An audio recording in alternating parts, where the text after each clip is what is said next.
Terry Smith is walking to defeat ALS today in the hope of finding treatments and cures that will end ALS forever.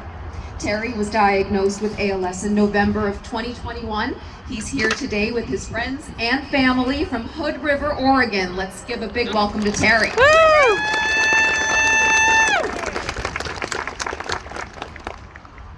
It's just an honor to be here today to walk for ALS, to be with each one and every one of you all here. We're all here for the same reason, to find the cure for ALS. You know, and so I have a little speech that I wrote, just like detail on my journey, I guess. So, when I was 48, I was making plans for the next 40 years. I felt good and strong. When I was 49, I was making doctor's appointments. I had a tremor in my leg and my body felt different. Something that seemed right. The year before my diagnosis, I spent countless hours in and out of doctor's offices, hospitals, clinics, MRIs, ultrasounds, EMGs, virals and barrels of blood, endless testing. We've all been through that. That's why we're here today. Getting a diagnosis seems to be getting further and further out of reach. It did. I thought we might never get there. The anticipation, the waiting, the not knowing, there is a very specific pain that comes with the uncertainty of not having a diagnosis. My loved ones shared this pain. I was progressing quickly. I was in limbo. 3 days before my 50th birthday, I was diagnosed with ALS. My life changed in an instant. The 4th of November, I was diagnosed with ALS. The 4th of November, I accepted that my 40-year plan were now potentially 2 to 5 year plans. The 4th of November, I decided that ALS was not going to define me. I'm not going to sit here and let life pass me by. I'm choosing to get out and see the world and what it has to offer while I'm still able. With the help of my wonderful community in Hood River, I will accomplish that dream. While I'm traveling, I hope to bring awareness to ALS and the big fight we have ahead to find a cure. Many of my friends and family didn't know what ALS was. They had heard of it, but they didn't truly know what it meant to be diagnosed and be living with the disease. My friends and family now know the struggles of ALS, and I will do my best to continue to educate people around the country about this disease. I know I can't reach everyone, but together we can. I wish I could go back and tell myself to not take simple things like running and jumping, and even walking for granted. Today I'm only able to have the ability to walk. Oftentimes in life we don't get to choose the path our journey would take us. Believe me when I say how badly I wish I could change the course. ALS is a fearful disease. I decided to switch my attitude. I will trek on. I will make the most of it. I told myself that the mountains ahead of me are nothing more than a bump in the road. It won't be easy. I will get tired as I walk towards the finish line, but at least I'm not walking alone. I have the support of the wonderful family and the community with me. We are here to raise money to find a cure for ALS, so that one day people who have been diagnosed with ALS will be able to run, jump, and walk without the fear of losing that ability. Those of us with ALS are traveling faster than most. It's like we're on a bullet train going through life. We must soak up every morsel, every detail, touch, taste, smell. We will etch every beautiful viewpoint in memory, handling each image with care. Please don't rush through life. Take that leisurely drive, enjoy the view, roll down the windows and feel the wind. And be sure to wave when our paths cross. We know how our journey may end, but let us work together and change the path.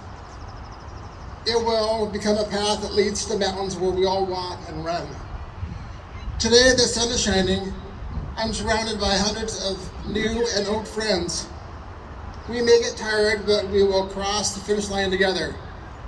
Today we walk together, so tomorrow no one has to walk alone. Woo! Thank you so much, Terry. Yay! Thank you for being here and for speaking today.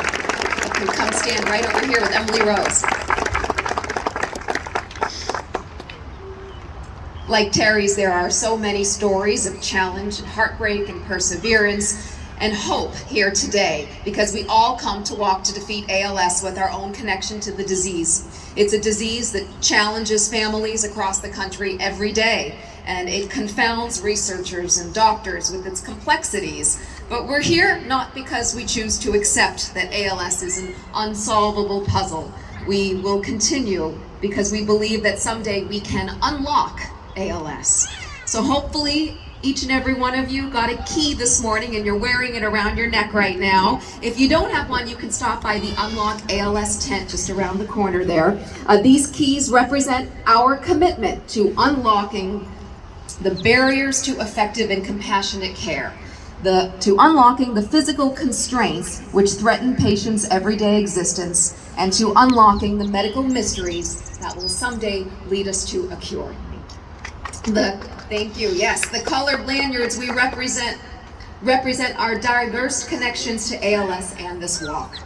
Terry Smith's key is on a gold lanyard. Everyone wearing a gold lanyard this morning has ALS, and we want to take a moment to salute their courage, determination, and willingness to be here and support our community.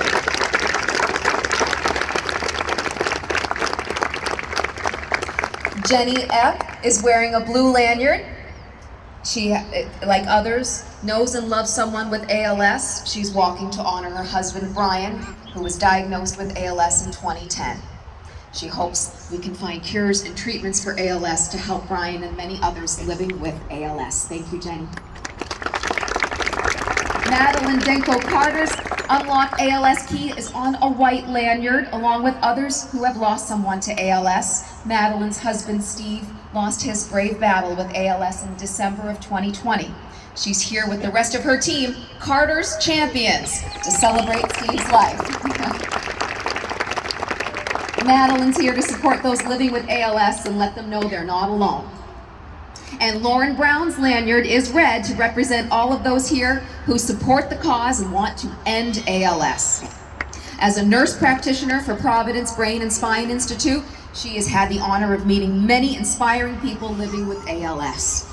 She's learned that ALS doesn't define who you are. You are mothers, fathers, sisters, brothers, and friends. Today's walk lets us all celebrate that. Thank you, Lauren, for being here. And as we think about the various reasons why we walk to defeat ALS, I want you to grasp those keys you're wearing around your necks. These keys represent our personal commitments to remember those we've lost, support and care for those who have the disease, and do whatever we can to someday end ALS. Who knows, maybe one of you out there holds the key to unlock it forever. We're just about ready to get this walk started. We're gonna cut this ribbon, and then you're gonna make 3 laps around the Walk to Defeat ALS route. The course is well marked, and we ask that you stay within the gated areas until the zoo is ready to open the other exhibits. And then when you come back here after your 3 laps, I hope you'll stay to enjoy the entertainment provided by our awesome DJ, take some team pictures with the photographer, visit with the animals, and read many messages written on the dedication keys hanging in that Unlock ALS tent. You are all the key to unlocking ALS. And on behalf of everyone at the association, thank you for being here. Thank you for being here today. We're gonna move to the start line now and get ready for Trisha Burns and her team, Forever Invincible, to cut the ribbon and get us started. Trisha and Lauren are walking in honor of their father, Vincent Sheridan, who lost his battle to ALS last year. Let's give them a big round of applause for their ongoing support to the ALS community. All right, I think we're ready. Let's do a countdown, everybody. Help me out here. 5, 4, 3, 2, 1. Have a great walk.